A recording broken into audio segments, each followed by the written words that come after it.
Hi, everybody. So we are on week 3. This is part 5 of the Kids Cooking School, the On the Move program.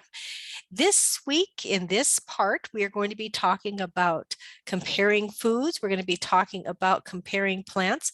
So with that being said, let me go ahead and share my screen with you all, and we'll jump right into the lesson. We also have some, I remind you, we have separate videos that accompany this lesson. We have a planting a container garden for this lesson.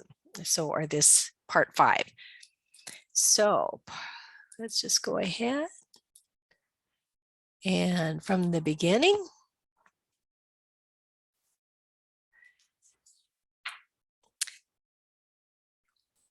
we're going to be talking about plants today, what they need to grow, those that are good for food, those that are hardy in North Dakota, and how to grow your own food.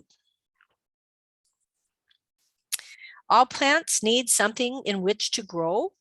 Why?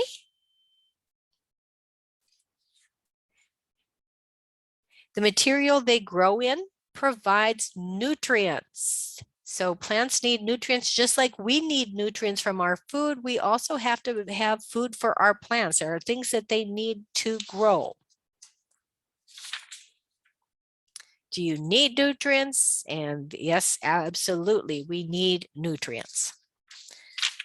Nitrogen, phosphorus, and potassium are all the plant's nutrients, and the material they hold in, that they grow in, holds the plant in the ground and upright. Even though plants need nutrients and something to grow in, they don't necessarily need dirt or soil. Other things can support a plant as well, such as water in a pond, lake, or river. You probably have heard of the term aquaponics, and that's growing things in aqua or hydroponics. Plants that need other things. Let me advance my slide. So plants need other things that the earth provides, including sunlight, warm weather, and water. Different plants have different needs and requirements for the amount of sunlight, temperature, and water. And all you have to do is check the back of a seed packet and it will tell you what it needs. And plants need different things. For plants that grow again each year, we call these plants perennials. You must not pick off all the food they grow because they use that food to produce seeds so they can grow again next year. And sometimes the food is a seed. North Dakota has a short growing season because it's so far north. Winter sets in earlier than in southern regions. Therefore, a lot of plants that are growing in other areas of the United States do not grow well in North Dakota. Fortunately for us, many plants thrive in North Dakota. Here's some vegetable cultivars, and you have this handout in your notebook. They tell you the cultivars, the things that grow well. It might be names or varieties that grow well in North Dakota. This is a really good handout to help you determine what you might want to plant. So now that you know a little bit about plants and gardening, let's talk about how to garden and grow your own food. And before we do that, let's talk about the vegetable cultivars for North Dakota. So here you might see some things that grow in North Dakota, and these are familiar to you. So of the 6 plants here, can you quickly identify them? And I'm going to keep my mouth shut. You're going to think to yourself, or you can call out your answers. What are these plants? Do you know what they are? And if you have any questions, email me. What is that plant? So this is slide 1 of the vegetable cultivars. This is slide 2 of the vegetable cultivars. Do you know what these vegetables are that you see here? This is slide 3 of the vegetable cultivars for North Dakota. Do you know what these vegetables are? If you have any questions, again, this is slide 3. If there are any that you can't identify, email me.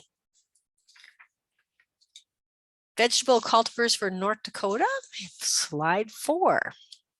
Do you know what these are? What are the names of these vegetables? Can you identify them? Vegetable cultivars, slide 6.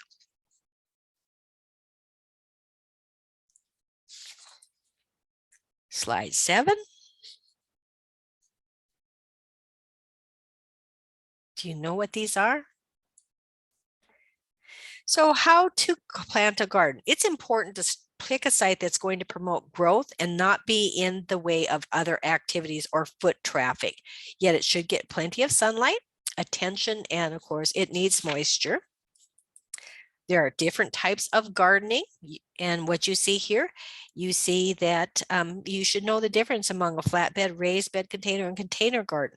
We're going to talk about those a little bit more.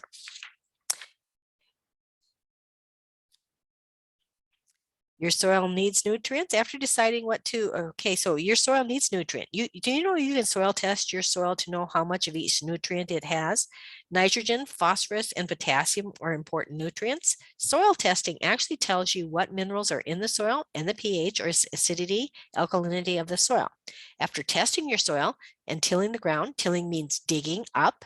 This allows the soil to become soft so that roots can more easily grow. You should decide what you want to grow. This is dependent on the soil test results and where you live. Decide if you also want to start your plants from seed, which can be less expensive, or if you want to buy young plants. After you decide what to grow and plant, read the zone and the planting depth on the back of the seed packet. The back of the seed packet has all the information that you need to care for your plants properly. Harvest and preserve. Know when and how to identify foods that are ready for harvesting. If you've got questions, contact your extension office. We have publications that can help you know when to harvest your vegetable. So again, your soil needs nutrients. You can test your soil so that you know how much of each nutrient it has. Nitrogen, phosphorus, and potassium are all important nutrients. Soil testing tells us what minerals are in our soil and the pH or acidity or alkalinity of the soil. Some plants like acidity, some plants like alkalinity. We till the soil. Tilling means digging it up, and this allows the soil to become soft. We decide what to grow and plant.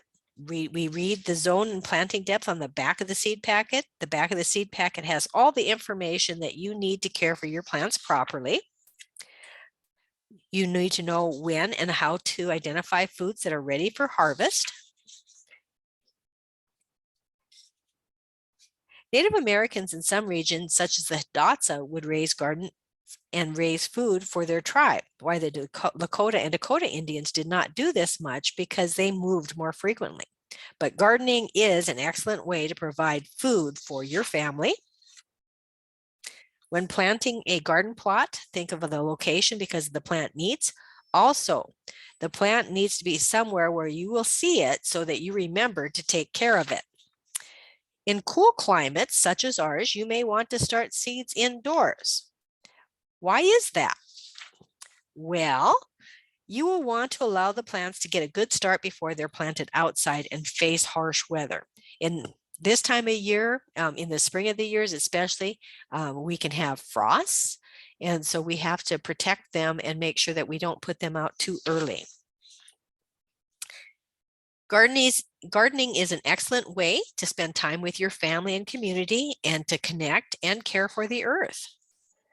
We talked about perennial plants. When working with perennial plants, and perennial plants are plants that come back year after year without having to replant new seeds. But you need to make sure that you protect your rootstock so that it comes back. So in not harvesting everything at once helps the plant become stronger and grow while keeping the ecosystem in balance and feeding animals. Native Americans were careful to do this because keeping the land and animals healthy by living in balance with nature. Try to grow as much of your food as possible or buy it close to home. Food produced locally is of better quality because it does not have to travel from far away, thus keeping more of its nutrients. So let's go now. Name a basic requirement for plant growth? Think about that and let's reveal an answer.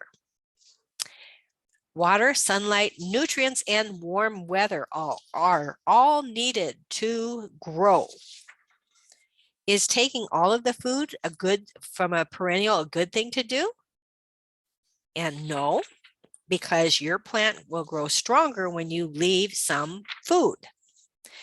Why is planting where the sun and water can reach plants naturally a good thing?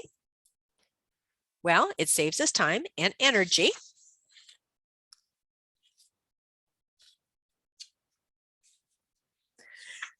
Is growing food for a place that is far away from you a good place to do? Well, we have talked about this. No, the time that the food will take to reach the place can cause the food to spoil. So it lose some of it can be bacteria. Sometimes we have food poisoning that we can get that way, but also we lose nutrition that way. The other thing is long distance also uses extra fuel, which is not good for the earth. Is buying food locally when you can buy from a farmer's market a good idea? Yes. If you can buy locally, it saves time, energy, fuel, and money. The money that you spend stays in the community and the food is fresh. Is growing your own food when you can a good idea? Yes. It can save money. Let me back up. I got ahead of myself here. Yes, it can save money. And that is a great idea. It also makes you get out and get physical activity. So this is good for us also to be physically active. Gardening is good for us spiritually, mentally, and physically. So is growing the food where you can a good idea? Absolutely. It is. What are the steps for starting a garden or preparing soil for planting? We pick a site, test the soil, till the soil, plant, care for the plant, water, weed, harvest. Those are all the things that we need to do to garden and take a successful crop from gardening. So where do you find the zone and planting depth for a seed if you are getting your seed from a seed packet? And I did give you the answer of this earlier. Look on the back of the seed packet. That's where you will find the information, the planting depth, how far to plant apart, how deep to plant it, when to plant it, how long it will take from start to finish, how many days does it go from start to harvest. So next we're going to talk about those different types of gardens that we have. So what kind of garden is built from the ground without a bottom? And this would be a raised bed garden. They can be very helpful for people that have mobility issues. Or it can be helpful if you have a designated space that you want to kind of keep in a more tidy area. What kind of garden is made by breaking up the ground and is level with the ground? And this is the flat bed garden. So you till and sow the seeds directly into the ground. You don't have to have a bed or a container. What kind of garden is in a pot, bucket, or other container with a bottom? And that would be, oops, sorry, I went the wrong way. That would be a container garden. And there are many different types of containers that you can garden in. And that's what we're going to be doing for our video this week. We will be planting a container garden. So your activities, some fun things that you will find in your packet for this week. There are some word searches that might help you as far as the different seeds and gardening terms. So you can do that. So we have a word search 1. And there is also a word search 2. There are handouts, other things that you will learn. We have some handouts. What fruit, what kind am I? And vegetable, what kind am I? These are in your packet as well. So with that being said, we'd invite you right now to go and watch the video on planting a container salad garden. And that being said, let's stop that right here. And we will see you for part 6.